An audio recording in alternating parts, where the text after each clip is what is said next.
Why are you always so stingy? It's not that I'm being stingy. You just waste too much. You throw away things that are still usable and rush to buy new ones. Isn't it better to have the latest things? If you keep chasing after new things, no amount of money will ever be enough. That's what I call being stingy.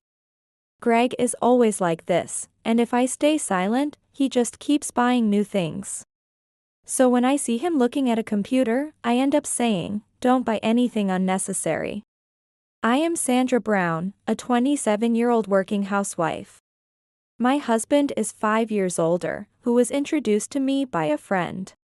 Before we got married, I didn't think he was such a spendthrift. But living together, it has become painfully obvious. The other day he said he was just going to the store. But he somehow came back with a microwave oven. What's this? Well, I was just out and happened to wander into an electronics store. And the clerk recommended it. It has an incredible number of functions, and it's unbelievably convenient. All these functions, but you don't even cook. And we bought a new microwave when we got married, didn't we? That was already 3 years ago. It's not broken and still works fine. It's a waste. We don't need to, and there's nowhere to put it. Don't say such stingy things. This one looks cooler and more stylish. Just throw the old one out. This isn't the first or second time something like this has happened. So, even though I don't want to say it, I end up having to. But according to my husband, that makes me look miserly. And recently, when I point things out, he starts snapping back. Shut up. Don't complain about everything I do. Despite such behavior, my sister seemed to approve of him since before our marriage. When he came to our house to greet. The reason is clear, it was because of his looks. My sister's criteria for choosing men are based on their appearance. My husband is quite handsome, a stereotypical good-looking type. Even I was struck by him when we first met, although I don't care much about looks. So, when we were getting married, my sister had a puzzled look on her face, wondering, why Sandra of all people? My sister is 3 years older and looks nothing like me. I resemble our father, while my sister takes after our mother. And our mother was a beauty that would make anyone turn their head. It wouldn't be an exaggeration to say that my sister inherited her looks exactly. From when we were young, she often said to me, "You're so ugly." When I started elementary school, my sister was in 4th grade. Because of her looks, she was quite noticeable even as a young student. You and your sister look nothing alike. Sandra's sister has a doll-like face. My teachers and classmates would often say. I felt that behind their words was the implication that, your sister is beautiful, and you are not. In middle school, expectations were high that Tracy's sister must be cute too. Leading to surprised reactions like, "You're her sister?"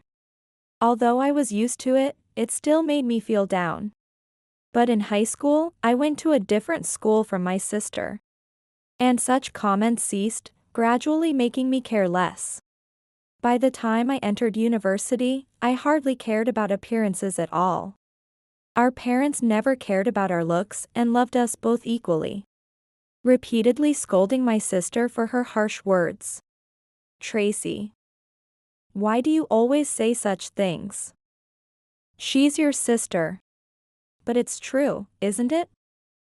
Everyone around us says we don't look like sisters at all. I wonder why I have such an ugly sister. You. The person who says such things is much uglier. Too bad.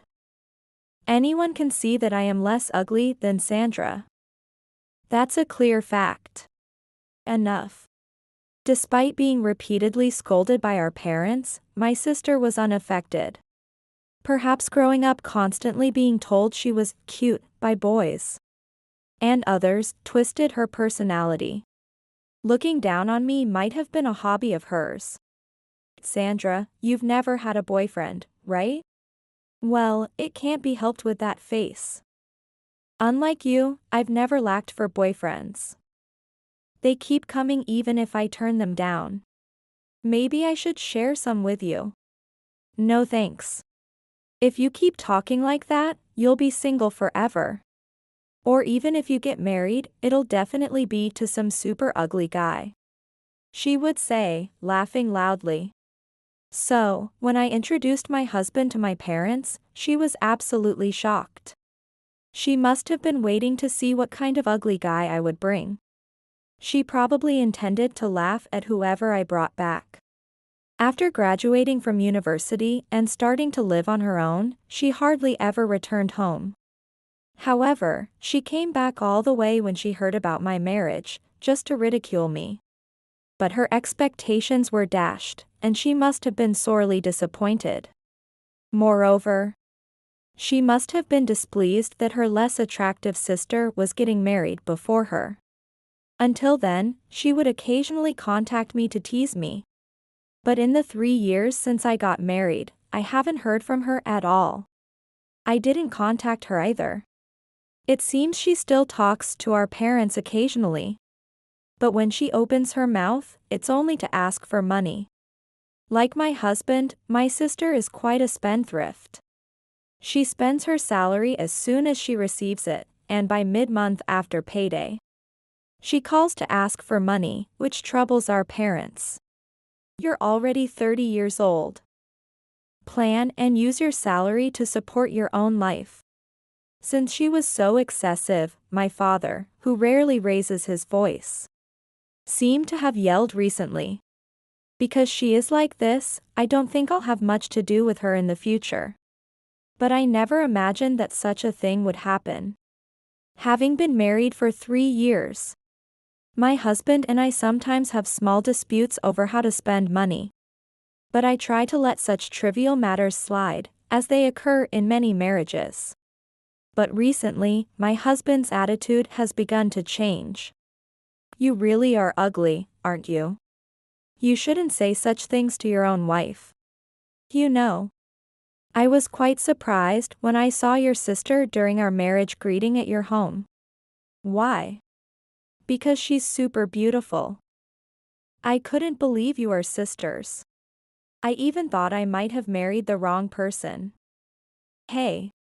But since we got married, I hardly see her anymore, which is a shame. Indeed, my husband was also gaping at her when he first met her. Of course, he didn't say anything since he was there for the marriage greeting. I wonder if he has always thought this way. I don't know why he suddenly brought up my sister, but it was quite a shock. I didn't want to be told such things by my own husband. Since then, my husband started coming home late. He leaves eagerly on weekends. When I ask where he's going, he sometimes says he's meeting friends or working on weekends. But his attire is quite casual. What bothers me the most is that sometimes I smell cosmetics on his clothes. However, he commutes on crowded buses every day. So it's not impossible that he might pick up the scent of a woman's perfume by chance. Even so, once I start worrying about it, it keeps crossing my mind every time I do the laundry. I thought, could it be cheating? Such suspicions bubble up. Once you start suspecting, there's no end. I feel it's wrong to suspect him just because of the scent of cosmetics, yet part of me can't help it. I hate to keep fretting over such thoughts, so I decided to ask him directly. Hey, I need to talk to you about something. Good timing. I have something to tell you too. Really?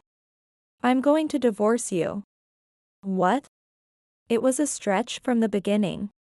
Beauty and the Beast might work, but a beast and a handsome man don't balance out. A handsome guy needs a beauty, after all. Hearing my husband bring up divorce made me think my suspicions might not be unfounded. Does that mean you already have someone else? I didn't say that. I'm just tired of living with a stingy, ugly person like you. Plus, you've been hiding something from me, haven't you? What? Hiding something? I don't know what you're talking about. There is actually one thing. But I had decided not to tell him about it. So you're going to play dumb, huh? Well, that's fine. Anyway, I'm divorcing you. Saying that, he handed me the divorce papers, already signed by him. You're cheating, aren't you? I couldn't help but ask him back. What? Are you trying to extort spousal support from me because you're short on money? Don't rely on me. What are you talking about? That makes no sense. But he didn't answer any more, and the next day he left the divorce papers and went out. When I woke up the next morning, he was gone. It was a holiday, and he would usually sleep until noon. It was strange, so I went to the living room and found only the divorce papers on the table. His clothes gone from the closet. I called him immediately. What's going on? I told you yesterday I'm divorcing you. Just sign it and send it off already. But, shouldn't we discuss this more thoroughly if we're going to divorce? I've decided. It's already settled. Nothing you say now will change my mind. Consider it payback for deceiving me.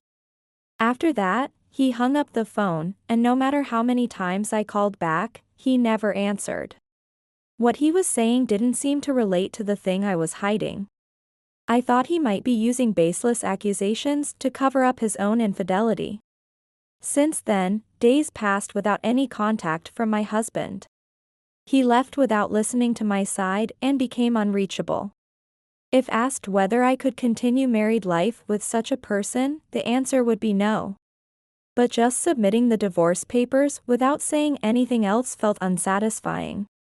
Thinking this, I had not yet submitted the divorce papers when I received a call from my sister. Hey, what are you thinking? What do you mean all of a sudden? What are you talking about? When are you going to submit the divorce papers? Huh? How do you know about that? I haven't even told Dad or Mom yet. Because Greg is staying at my place. What? Then it clicked. My husband's affair partner was my sister.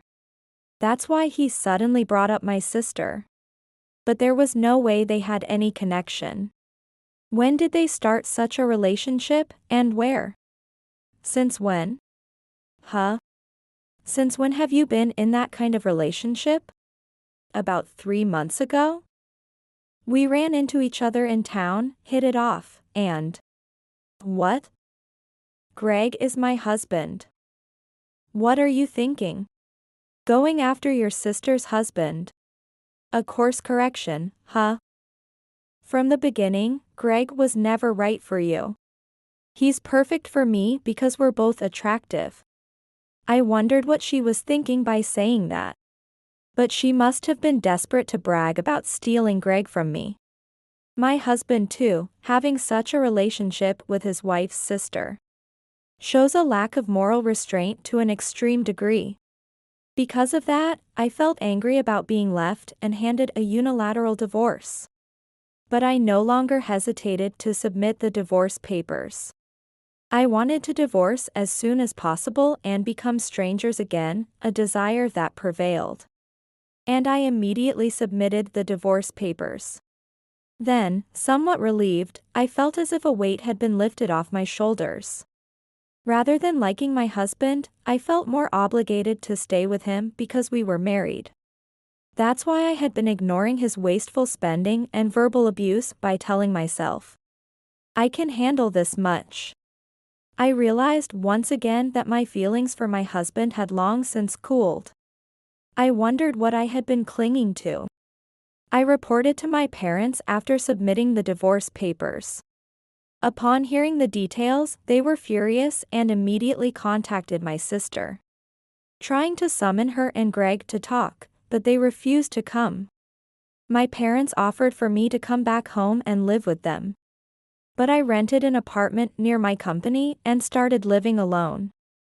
I felt very clearly that my parents were being overly considerate because of the situation with my sister, so I thought it would be easier to be alone for a while. It was strange to me, but honestly, I wasn't as hurt as everyone around me seemed to think.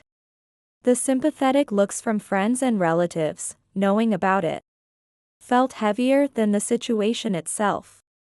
That's why I haven't gone into details about the reason for my divorce at work. I just say it was due to personality differences, which isn't entirely untrue. Not long after I filed for divorce, my ex-husband remarried my sister. Upon hearing this, according to my mother, my father shouted, "Disowned. Don't you ever come across our doorstep again." I felt nothing and thought it was all irrelevant. But I felt somewhat sorry that my father had to shout so often because of me. Both my sister and my ex-husband are strangers to me now. And I thought I would never meet them again. However, by some bad timing or whatnot, I went to a restaurant to dine with a friend for the first time in a while. And there was my ex-husband with someone who seemed to be a colleague from his company. I couldn't help but look away, wondering why I had to encounter him there. Huh? Isn't that Sandra? As I tried to go to the restroom, my ex-husband, as if he had been waiting, approached me with a smirk on his face, unabashed. "Are you okay with this? Eating so leisurely here. Things must be tough for you, right? What are you talking about? I heard you're drowning in debt." What? I was momentarily stunned, not understanding what he was talking about. "You don't have to hide it anymore, I know everything. That's why you were always so stingy." I was really in a dangerous spot, huh? Dangerous? What are you talking about? If I had stayed with you any longer, I might have ended up being saddled with your debt. A debt of $500,000 is no joke. At his words, a puzzle clicked in my head. I muttered to myself. So that's what he had been talking about. The words about hiding something and playing dumb were about this. But I have absolutely no recollection of such debt. I live within my means, fundamentally not needing to borrow money or having any need to do so. If there was any, it certainly wasn't me. I thought, that's it.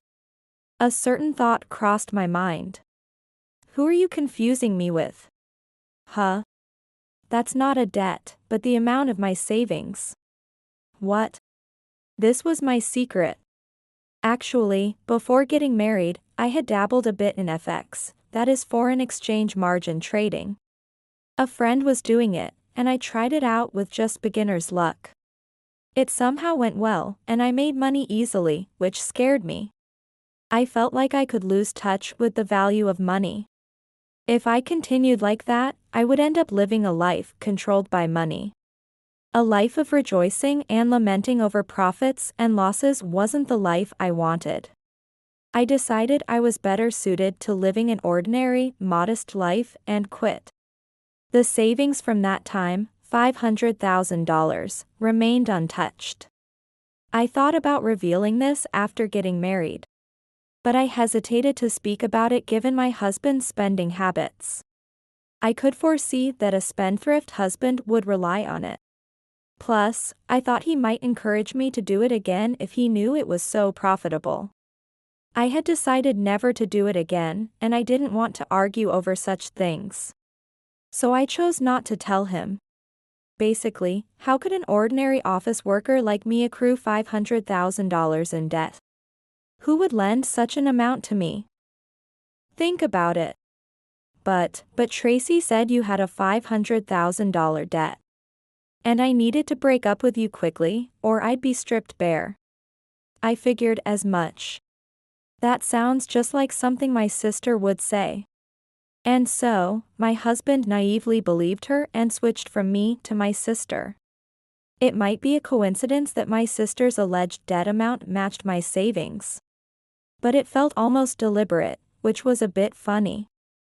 I think my sister might have been projecting her own issues onto me. If anyone, my spendthrift sister might well have significant debts. She's the type who can't resist getting what she wants, even if it means going into debt. Even so, my sister is just an ordinary office worker too. And it's hard to believe she could have that much debt unless she borrowed from dangerous places. Maybe that's also why she targeted my former husband. His company is fairly substantial. He earns significantly more than other men his age working at ordinary companies. Maybe she planned to marry him and use him to pay off her debts. What do you mean? This is just my guess, but isn't that debt actually my sister's? Tracy's. Like you, she's the type who only spends and can't save any money. No way. Maybe you should go home and check properly? My words turned him pale. Perhaps he was finally waking up to reality. Standing in front of my flustered ex-husband, I felt myself becoming increasingly calm.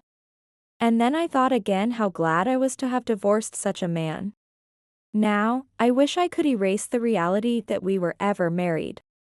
But it is an undeniable reality, and I needed my husband to recognize this reality again. Oh, right. I think it should arrive soon. What?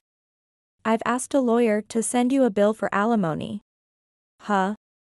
It's natural, right? Now that we are divorced, you are supposed to pay alimony.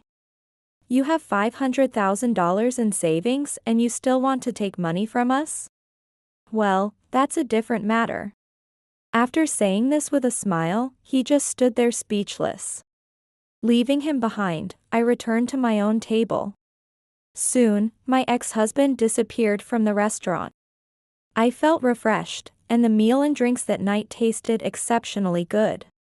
I thought I was truly done with him. However, the following month, my ex-husband contacted me. I picked up the phone, thinking he would say something about the alimony. I've been thinking a lot. Oh, really? Let's give it another try. Why would that be?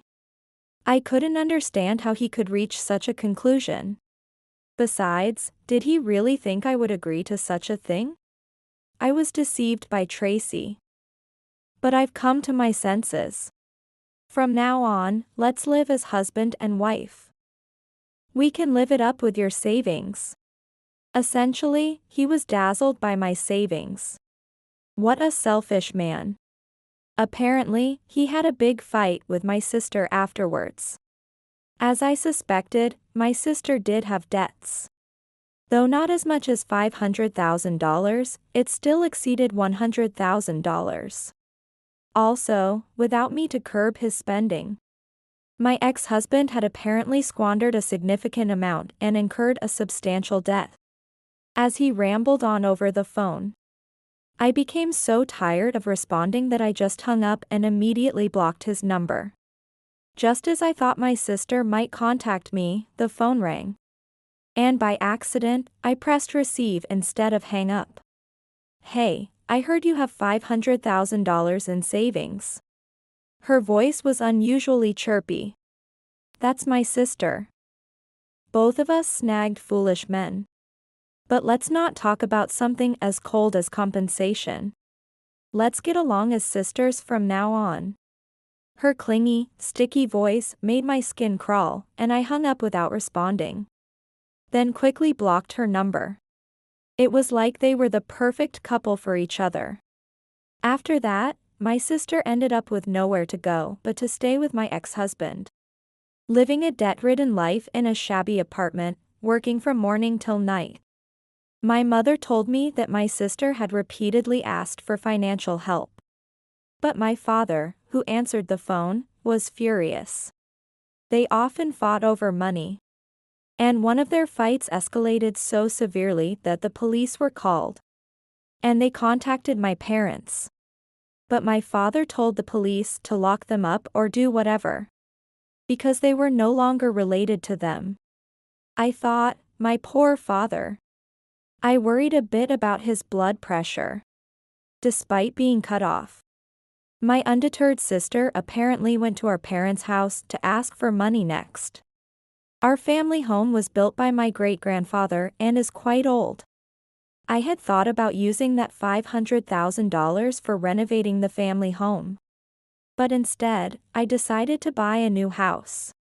A few months later, coinciding with my father's retirement, I applied for a transfer at work and moved to a rural area. I bought a house near my new workplace, where I now live with my parents. Of course, I haven't given my address to either my sister or my ex-husband. I embarrassingly explained the situation to my coworkers and asked them to tell my ex-husband and sister that I had left if they came looking. The coworkers sympathized with me a bit but kindly agreed. The new house has a fairly large garden, and my mother is delighted to be able to enjoy gardening. She is very good at cooking. Every day, I enjoy my mother's delicious meals. And I've quickly settled into my new workplace, enjoying life immensely. I'm grateful for the peace of everyday life. Despite everything, I plan to keep moving forward.